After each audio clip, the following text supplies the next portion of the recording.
is Ian Sullivan. He's CEO of Consorcio Ltd. They're a cross-media marketing specialist, and they combine print, social and digital media, but he will tell us all about it and much better than I could. So I will leave Ian to speak about it now.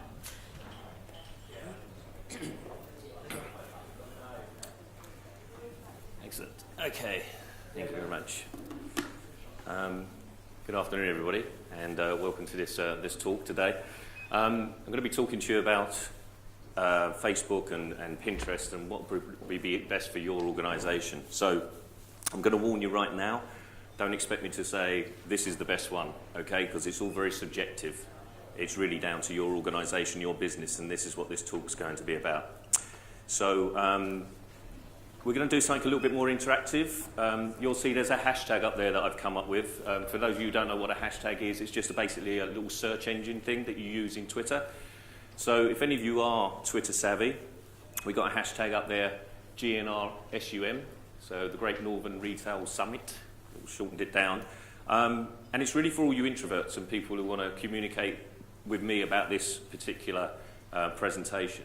So you can tweet your questions to that hashtag. And not only can I pick them up at the end of the presentation, but I can pick them up on the train on the way home and answer them, or I can pick them up tomorrow.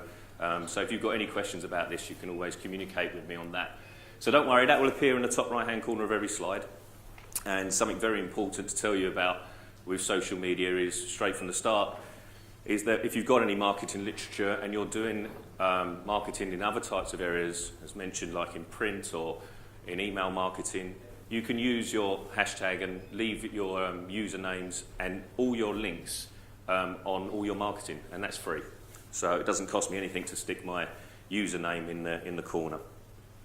So I think that was supposed to work. There you go. Who am I? So yes, I'm the CEO of a company called Consorcio. I started Consorcio about 4 years ago, and I saw a little bit of a gap in the market with regards to how to make different types of media work together. And we've sort of grown over the last 4 years into, really, I suppose our dominant part is social media management. So we look after clients' social media, because the last thing you guys need when you're running a business is another piece of marketing to do, and do every day, and do it properly.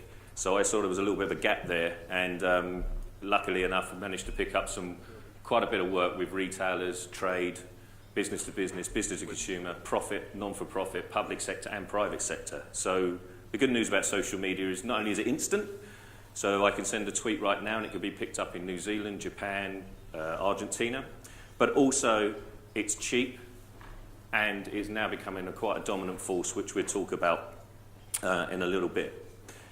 The other good thing about social media, it can be used for any type of organisation. So it doesn't matter whether you're selling flowers or you're selling forklift trucks, it makes no difference. And what it is, essentially, it's very similar to what we have here with this trade show and this summit. It's a group of like-minded people coming together and sharing knowledge and information and things they like. And that's really what social media is. Okay, so it's no more complicated than that. It's about getting a bunch of people with common interests together, discussing and talking about things they like. Don't make the fatal mistake of thinking that you have to read everything on social media. It's like when you buy a newspaper or a magazine, you don't read it cover to cover. Okay, so a lot of people say it's just full of noise, it's full of junk, but that's because you're not supposed to be reading all that noise and all that junk. You're supposed to be filtering down into the bits that you want to read, okay, and the bits that you want to interact with. And social media now reminds me a lot of, because unfortunately I'm old enough to remember the early 90s and the late 80s when websites first started to come in, and they cost you 60 grand and took about 6 months to build. Now you can pick one up for like 500 quid and it could be done in a couple of days. And when websites first come out, everybody was saying, what's the point? I can't understand it. I don't really need that for my business. Now you can't really have a business without a website. And the same is happening with social media. It's not got the respect that it really needs at the moment. There's still people that are quite cynical about it in business. Still think it's more of a sort of kids thing and teenagers and the Y generation. But really it's slightly fastly becoming a marketing tool that companies are looking at and saying, actually we can't do without this. So it's beginning to turn the curve a little bit at the moment, and it's beginning to gain a lot more respect. Okay, so it's not going to disappear overnight. Okay, so social media is going to be here for a long, long time. Now, a long time in business is 5 years, because if you can't really plan that much further ahead than 5 years because the market changes so much. So it's certainly going to be here in the next 5 years. And if it disappears in 5 years' time, it's only going to be replaced by something else. Okay, so you've got to take it seriously because it's not going away. Okay, and it's not about posting the first unimportant thing that comes in your head. We've all got friends that stick up, I'm having a cigarette outside Starbucks. Right, okay, whatever. When you do professional social media, you align it to your marketing strategy. So you have a corporate strategy, which we can talk about a little bit later on, and the marketing strategy underpins that corporate strategy, and the social media marketing underpins that marketing strategy. There's a lot of thought and data and mining that goes into doing professional social media. And so when you do say you're having a cigarette outside Starbucks, it's because your company either sells cigarettes or it's interested in selling something to Starbucks. Okay, so that's how you look at professional social media. Forget about it being any sort of just blogging and posting any sort of nonsense, because it's not that at all. And it must underpin your strategy. Now, you can see these little icons down the bottom here. I put them on there because people say, oh, you know, it's just a mess. Social media is so big. Where do I start? You know, you've got Vine, you've got Pinterest, you've got Facebook, you've got, you know, YouTube, you've got all these types of things. What do? Just don't bite off more than you can chew. Okay, for real basic rule, there's the 4 big players. Okay, so you've got YouTube, LinkedIn, Facebook and Twitter. They're the 4 big ones. You'll see in a minute how Pinterest has grown. But they're the 4 big ones. Don't try and do all things to all people. And that's exactly what this presentation is about. It's about aligning your business to the type of social media with the audience that you want to engage with. Okay. So, what are the retail requirements? Essentially, really, if you own a business, you'll probably say it's all of them. If you're the marketing manager in a business, you're probably hoping the CEO will only say it's one of them. But really, you shouldn't really be picking more than 2, because your messaging becomes fragmented, it becomes mixed. And I mean 2 as a dominant. Okay, you can have the others underpinning underneath that, but you shouldn't be having the strategy of let's build the reputation, let's reduce the amount of returns that come back to us, let's do, you know, launching new existing, whoa, too much information, too much noise, your business strategy will be all over the place. So you need to target in on one thing, if it's attracting new customers, and maybe a secondary one by building reputation. And now those 2 are fantastic for social media, okay? So if they become your requisite, they're the 2 that really you could drive quite well. But all the others actually help. Social media can help with all the others as well. You know, so things like reducing returns, your social media, especially things like Twitter, could become an instant customer service platform. Oh no, my goods are turned up, it was snowing, it was raining, the DHL driver left them outside, they're all damaged, I'm just going to send them back. Hang on a minute, keep them there, you can have them free of charge, we'll send some more to you. Or whatever, or we give you 10% off the discount, or whatever you decide to do, and you can have that conversation on Twitter. The great thing about that is everybody can see that, and everybody can see how you are participating in your customer service online and building the reputation of your brand, of your company. And there's a famous anecdote by British Airways on social media, because a lot of people ask me, oh, what happens if someone comes over and slags my brand off on social media? Well, that's going to happen whether you're on social media or not. The great thing about if your company's on it, you can actually participate in that conversation. And here's a great example with British Airways, where the guy flew the red eye from New York to London. And I'm sure most of you have had this experience, and turned up, and he was obviously very tired, and his luggage didn't turn up. So he thought the best way to do that in Terminal 5 in London's Heathrow was, do you know what, I'm going to rant and rave to British Airways on Twitter, and started saying, you lost my luggage, second time it's happened in a couple of months. British Airways come back. Now, that would have happened if British Airways weren't on Twitter or not. But British Airways come back and said, look, really sorry about that. These sort of things do happen. We'll do our best to try and get it. You know, I'm sure you've been to lost property and shown your code, and I'm sure we're on top of it. Oh, it's a nightmare. You're the worst airline in the world, blah, blah, blah, blah. Really sorry about this. British Airways kept coming back. Look, we're doing everything we can. You know, we've got some discounts coming up soon in the summer. We'll let you have some promotional codes. This guy was still sounding off. All of a sudden, the whole conversation started to change. Because it was out in the open, this guy was being unreasonable, and British Airways were trying to fix everything they could as a brand. All of a sudden, people started saying to this guy, you want to calm down a little bit. Look, can't you see they're doing everything they can to help you? They're trying to find your luggage. His luggage turned up anyway, and I don't think he apologised. He just sort of hid in the background somewhere. So I'm just going to show you the rapid growth of what's happened with Pinterest. Now, Facebook, as for most of you might know, kicked off in 2005, so it's 10 years old now. Makes me feel old. And it's hit, just as Warren was saying earlier, 1.2 to 1.4 billion users worldwide. Okay, and Pinterest really started in 2010 and just did nothing for a couple of years, and then all of a sudden it's gone bang and bang again. So it's up to about 400 million people now on Pinterest. So it's a fast-growing social media platform, and we'll see why in a second. So very massive audience, worldwide audience of 1.8 billion. So let's just say 20% of those, let's just throw away 20% because 20% might be just spam accounts or people that don't use the accounts anymore. Okay, so we're down to about 1.4 billion people worldwide. Let's throw away another 20% and say some of your customers on Pinterest will also be on Facebook. So let's get that down to say just around 1.2 billion worldwide. So say you just grabbed 10% or 1% of that market. That's still a huge, massive market that's out there on social media. And hopefully I'm going to show you how you can do some of that. So for retail, I just picked a little store that some of you might know in New York. Macy's have their Facebook page and they have their Pinterest. So for those of you who haven't seen one of those, I'm sure you've all seen Facebook pages, but some people might not have seen the Pinterest one. That's basically what it looks like. Okay, so worldwide exposure, and we're just talking now about a little bit more into depth about what Facebook is in regards to business. Okay, essentially, it is an online sharing portal. That's basically what it is. You're sharing stuff with people. Depends on how much you want to share, and depends on who you want to share it with, and who you want to comment on it, and who you don't. You can set all your own parameters. Okay, but just in its purest form, it's an online sharing portal.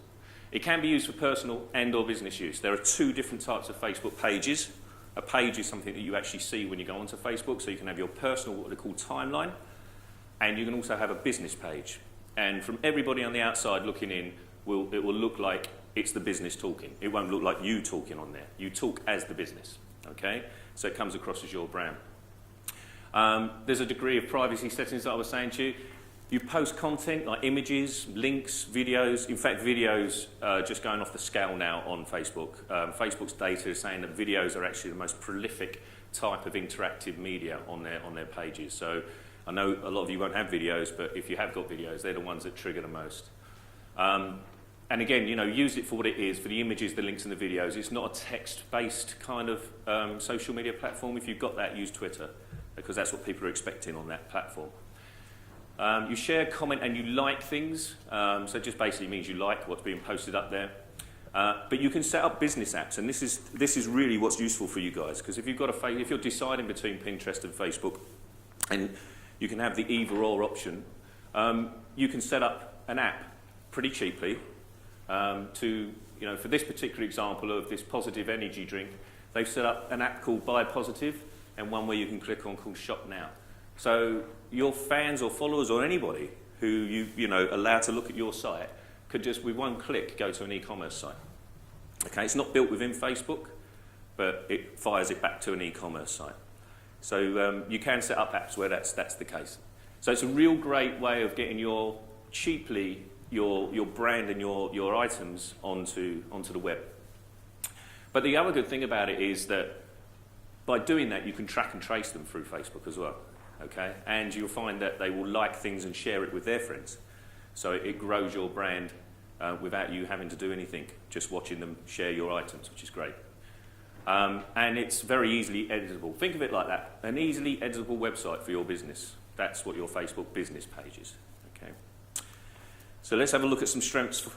You've got a huge global audience, fantastic in-depth fan data. I mean, the data you get out of Facebook is, I'm not going to say the word criminal, but it is unbelievable. You can dive into people's locations, their ages, their gender, what languages they speak. It's all there on your page. Don't worry, only the managers can access that. And a manager, by the way, is somebody who manages your Facebook page and has the passwords to it. So it's not out there for your competitors, but it's certainly out there for you. So you can really tailor and target your audience. So we've got a client that are looking for a lot of investment. We're talking somewhere sort of £4 or £5 million worth of venture capitalist investment. But they want their products to be appealed to both genders. They want it gender neutral. So what we've done is we started to run competitions on Facebook that they were very heavily male biased, by the way, and we started to target more females. So we started to do things around so nobody take this in a sexist way, but we started doing things around yoga and tennis rather than they had things on there like wrestling and motor racing. And we saw a huge shift in the people that started to follow the brand, so much so that we produced a report for their venture capitalists that showed it as a gender-neutral brand. So something like that is just so easily done on social media, and it's so powerful if you're looking for that type of investment. It's got a strong targeted paid advertising, as some of you probably annoyingly know, because you keep getting it on your posts all the time. And it's great for launching new or existing products, so it's fantastic for doing the exclusives. But with every type of strength, there's a weakness. Everybody knows about these ongoing privacy concerns. I just mentioned how much data there is. There's lots of garbage on there. You know, there's ads and things that just keep popping up, and people keep sending you play this game and play that game and whatever. You can turn all these off, by the way, but they are a pain to the general user because Facebook don't make it very obvious how you turn them off, because they make all their money out of advertising, of course. The timeline constantly changes, so it's not a static thing. Every time you load up your Facebook page, there's something new up there. So you try to find something. You get a lot of irrelevant ads. You get a lot of fake profiles. That's people setting up pages that are moonlighting or doing something else as not them. It's quite time-consuming. And Facebook, no matter what you think about it, it's all about the money for them. They are just drastically driving advertising. They're a floated company. They've got to keep the shareholders happy. That's exactly what they're doing. So let's have a look at Pinterest. What exactly is it? Because I suppose, unlike Facebook, some people in this room might not even know or even heard of it before. You can upload images, basically, which are called pins. And essentially, it's one of the most straightforward kind of social media platforms. And that's the reason for its success, because it is really, really simple. Pinterest is one of those social media platforms that when I go on it, which isn't often, it's probably about once every 2 or 3 weeks, which you might think is often, but it isn't because I deal with social media every day. But when I'm on it for about 3 or 4 hours. It becomes really addictive when you're on it. You start finding things and looking for things that you like. So you literally go on there and great ideas. You get ideas. So, you know, from anything, if you want to outfit your bathroom to if you want a new bag for Ascot, you can go on there and you can get ideas. And you pin these ideas to a board and you put them on a page and people can pin them. So there's no privacy settings on it at all. So people can share. That's the whole idea of the social media network. So if you've got a product, like a dress or something, you can post it up there. Someone might say, I like that. They pin it on their page. It gets shown to all their followers. They can pin it on theirs and it just goes a little bit viral. That's the idea. But what you can do is you can take it a step further, as we got in this photo here, where on your website you can actually attach to each image a pin it. So people can go on there and as they're going through your website, your e-commerce site, and they can press that button and it will associate that page directly to their Pinterest boards. Okay, so it's fantastic at doing that sort of thing. It's very easy to set up, really, really easy. It's probably the easiest social media platform to set up, purely because it doesn't have any sort of privacy settings. Everybody can see everybody else's boards. So, you know, it's a fantastic sort of thing like that. And it's great for it's like, think of it like your own little personal database of images. And that's what it's like. So it's fantastic for brands, especially if people are a brand advocate. So the strengths around it, as I keep going on, it's very simple to use. It's hugely fashion and retail context, massive amounts of organisations on there. There are huge amounts of organisations that are fashion and retail. It's obviously picture dominant. So what you're seeing here is actually what we call a board. And so, you know, these are labelled, I don't know, fashion, clothes, food, whatever. And you can go in there, you create your own boards and you add your own pictures to it and other people come in and look at that and basically don't steal your ideas but borrow your ideas of what you've seen. You don't have to, there's not any, you can put text on it. So you can put text on each picture you pin, but you don't have to. You can put links on each picture you pin, which is what you'll see the retailers do, because as soon as you click that picture and you click that link, it fires back into your website to buy that, hopefully to the right page. It's very easy to use on the mobile, a tablet as well. So, you know, your iPad, you can use it on that really, really easily. And it's just literally click and press and click, and you've got everything you need.